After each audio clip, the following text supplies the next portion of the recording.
Olá, turma! Professor Leonan Rodrigues, de História, aqui na plataforma Gonçalves Dias, com o cursinho preparatório para o PAS da UEMA e o Enem.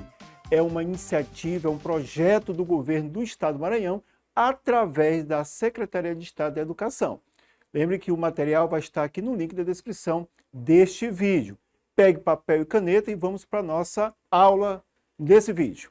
Vamos começar trabalhando sobre as fontes históricas. Bom, é importante lembrar que as questões, tanto para o EMA como também para o Enem, elas são contextualizadas, elas trazem imagens, mapas, gráficos, então sempre vai se acostumando com esse tipo de questão. Então essas questões, elas são bem contextualizadas. É necessário fazer uma leitura do enunciado para que você vá logo para as alternativas e responda e acerte com certeza essa questão. Então atentem para o enunciado da questão. Não vai correndo logo querendo responder as questões, porque senão pode dar errado. Então vamos para a nossa primeira questão aqui sobre fontes históricas. Professor Leonan, sai muito essa questão de fontes históricas?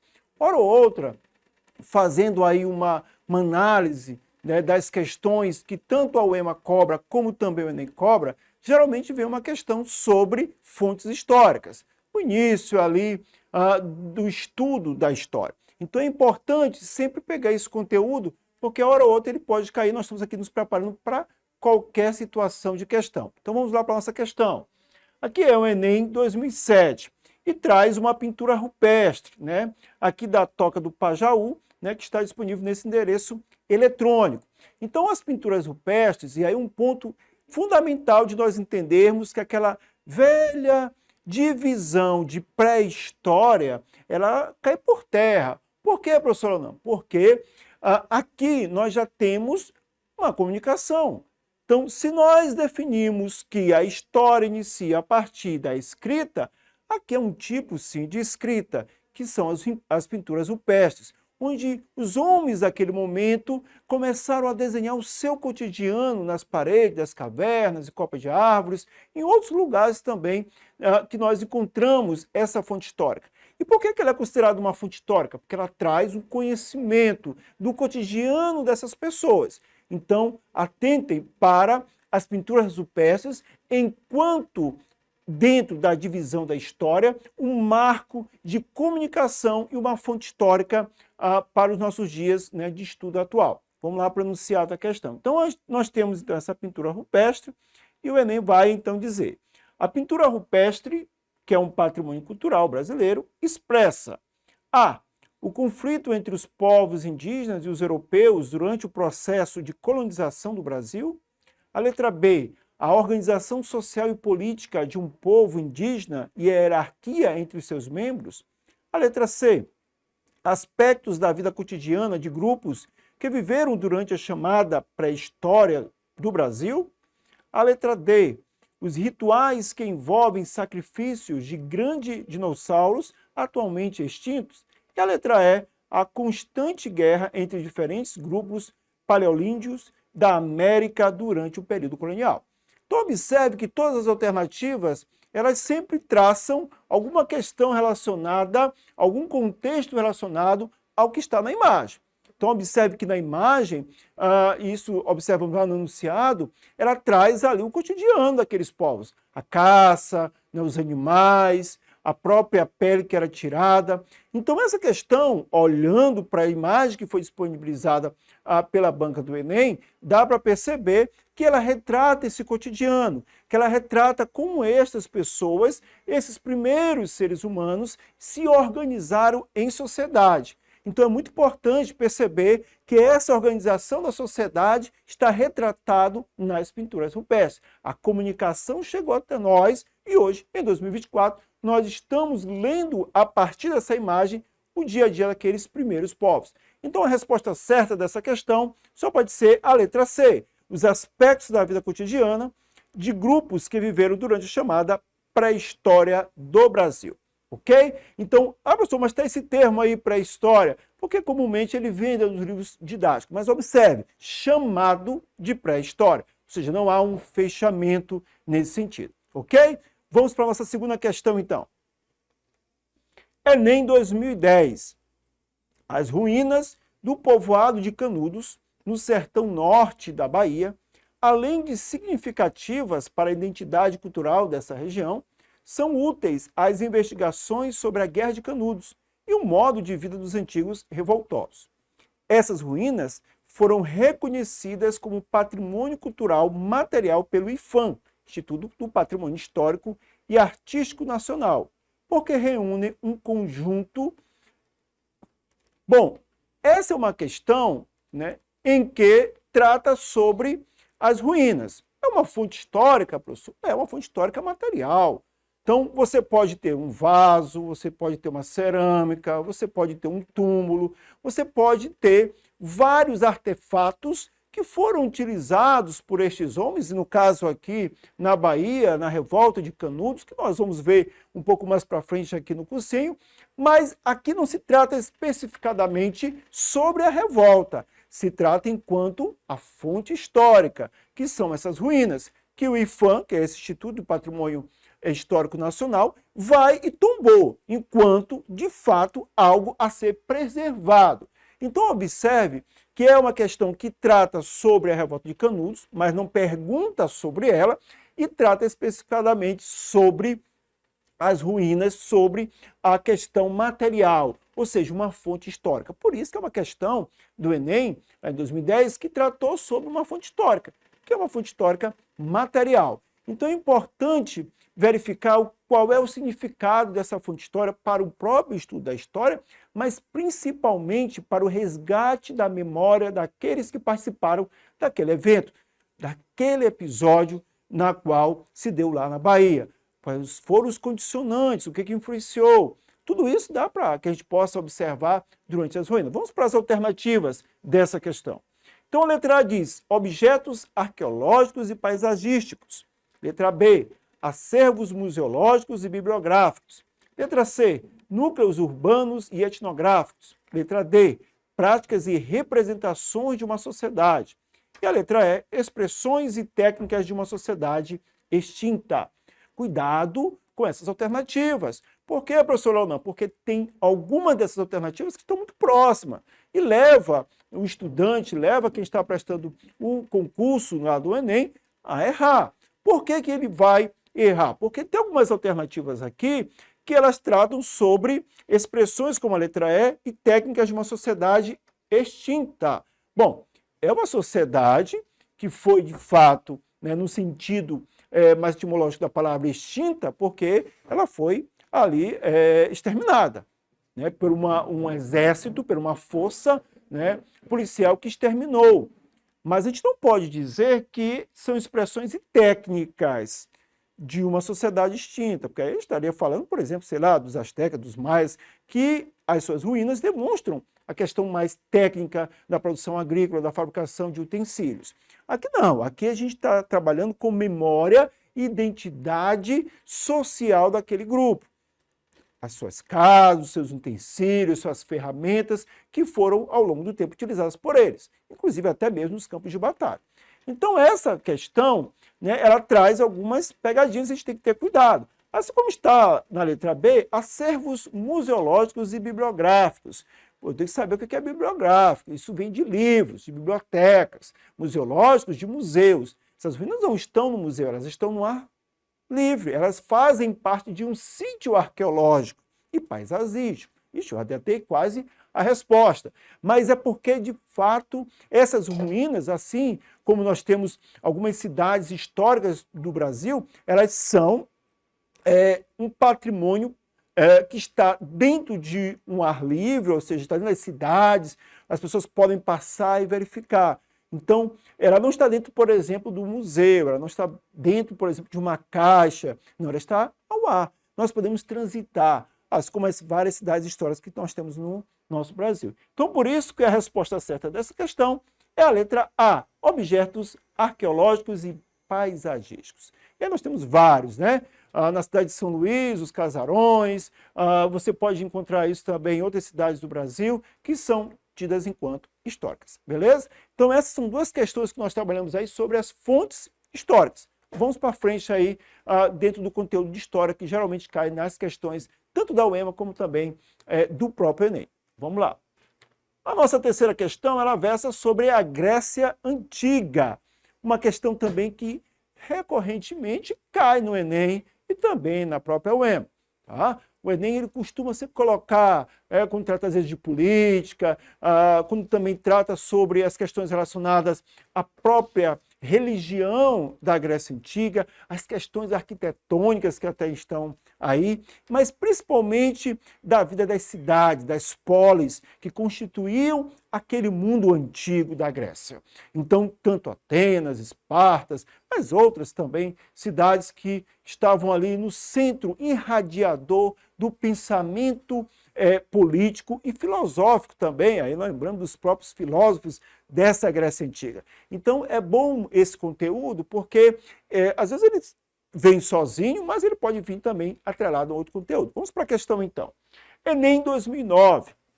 Hoje em dia, nas grandes cidades, enterrar os mortos é uma prática quase íntima, que diz respeito apenas à família. A menos, é claro, que se trate de uma personalidade conhecida.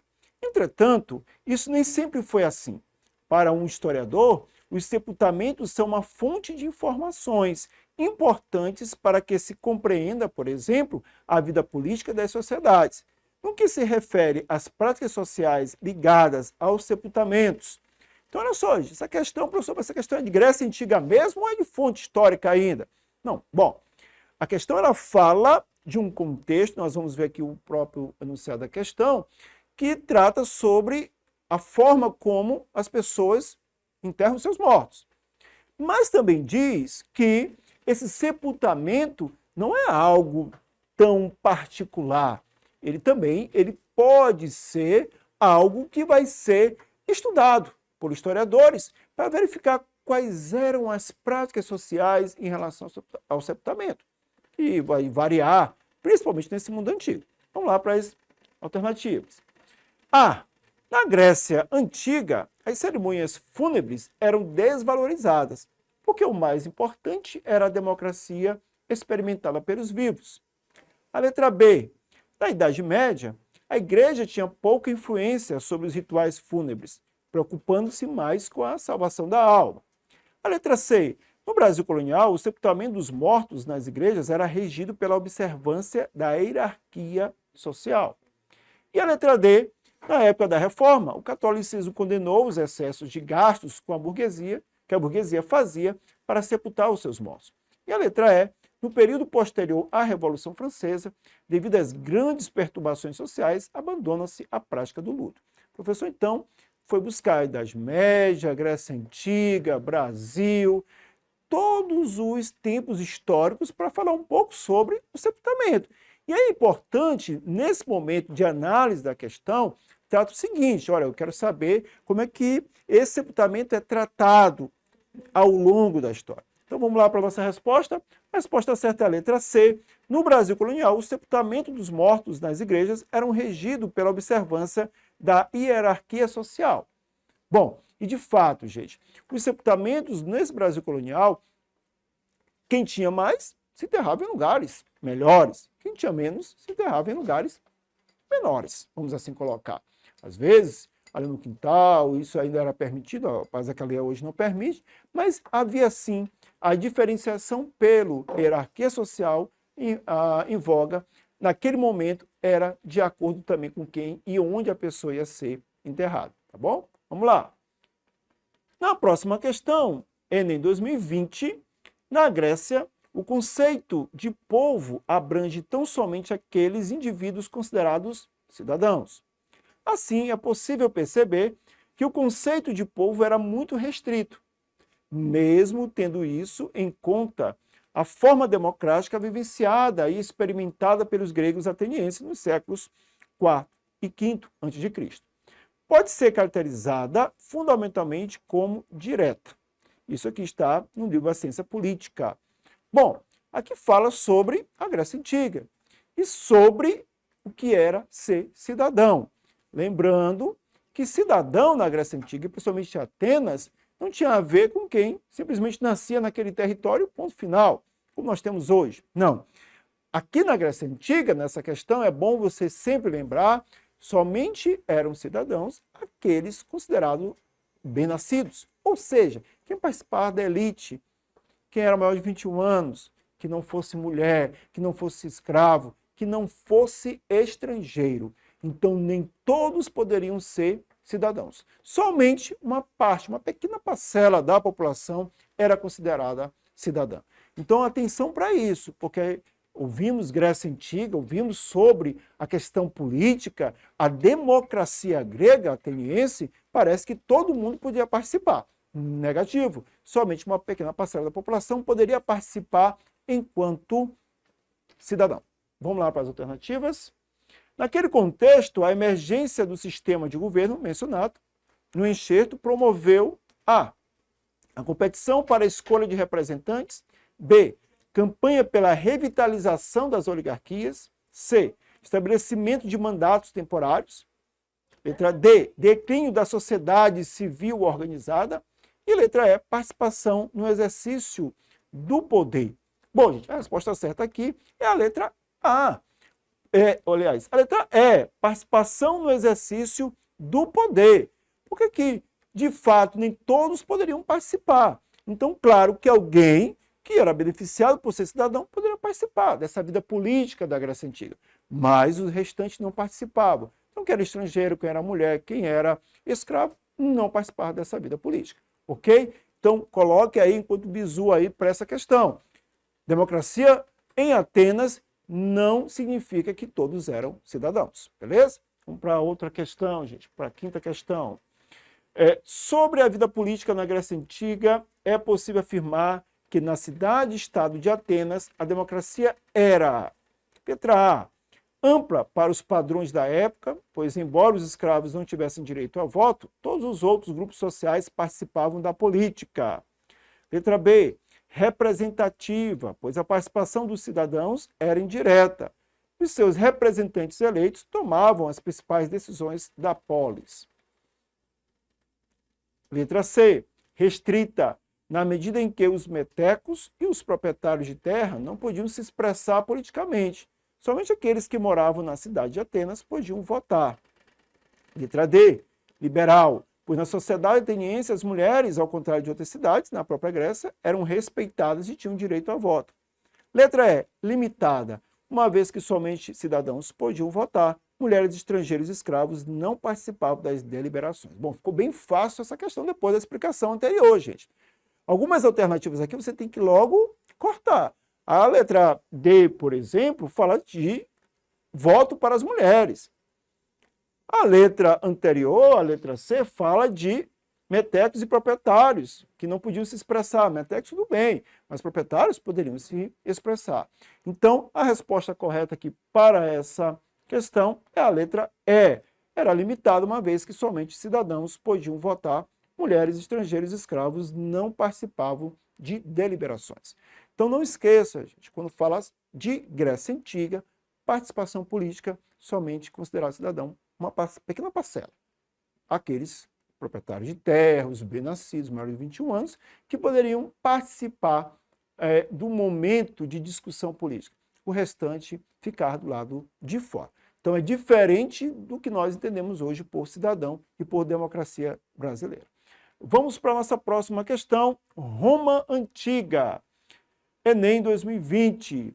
Com efeito, até a destruição de Cartago, o povo e o Senado romano governavam a república em harmonia e sem paixão.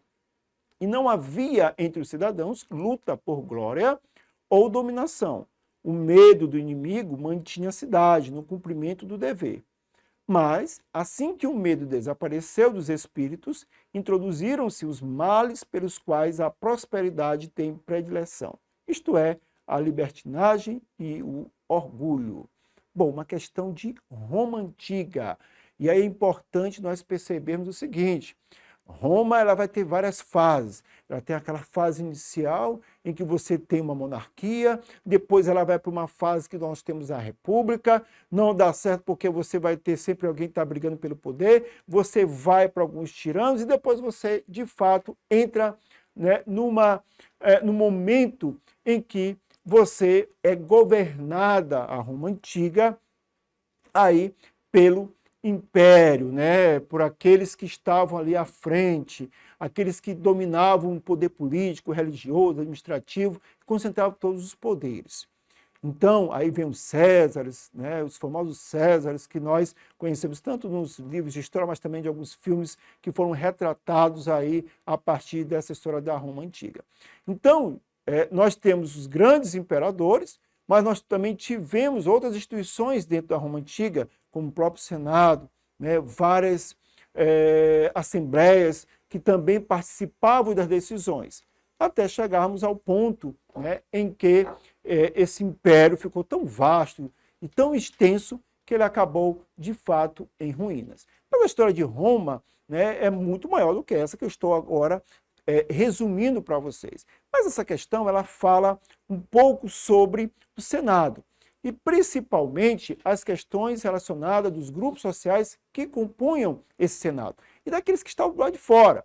Porque a briga que vai acontecer nesse período em que o Senado ele tinha o poder era exatamente entre os plebeus e os patrícios, aqueles que tinham de fato o poder das terras, mas os plebeus também tinham. Mas eles, claro, não tinham força política. E esse é um problema que vai ocasionar um racha dentro do próprio da Roma Antiga, e isso vai levar, claro, a depois a uma instituição do Império. Mas vamos para as alternativas. Então, o acontecimento histórico mencionado no texto de Salustio, datado de 1º a.C., manteve correspondência com o processo de a. Demarcação de terras públicas, b. Imposição da escravidão por dívidas, c. Restrição da cidadania por parentesco, letra D. Restauração de instituições ancestrais e a letra E. Expansão das fronteiras extrapeninsulares. Bom, gente, o texto em questão aqui, ele trata exatamente, né, de algo em que a Roma Antiga ela vai crescendo, ela vai colocando outros territórios que estavam ali, né, à sua volta para fazer parte dessa Roma. E isso, claro, é uma política expansionista. E essa política expansionista vai trazer benefícios, mas vai trazer muitos males. Por isso que o texto fala de males. Os males que vai aparecer na Roma Antiga é exatamente a falta de controle. E que isso vai descambar para uma briga interna, uma guerra interna, e aí a necessidade depois da instituição do Império. Então a República Romana ela cai exatamente por conta disso. Cresceu muito e vai. Isso vai acontecer depois também no Império. O crescimento enorme do Império vai fazer com que também ela vá ser dividida e ao declínio. Então a resposta correta para essa questão é a letra E, a expansão das fronteiras extrapeninsulares, saindo da Península Itálica e passando para outros lugares. Ok? Não esqueçam de acionar o sininho lá na plataforma para que vocês possam receber as notificações de mais vídeos. Não esqueça que o link do material está aqui neste vídeo. E, claro, gente, nós vamos continuar nesse processo aqui de responder questões num componente aqui de história, para que você possa fazer a sua prova, né, seja na UEMA, seja no Enem, e tenha o êxito. Esse é, de fato, o objetivo desse programa do Cursinhos aqui, que nós temos aqui na plataforma Gonçalves Dias. Acompanhe e nós teremos mais vídeos e até o próximo.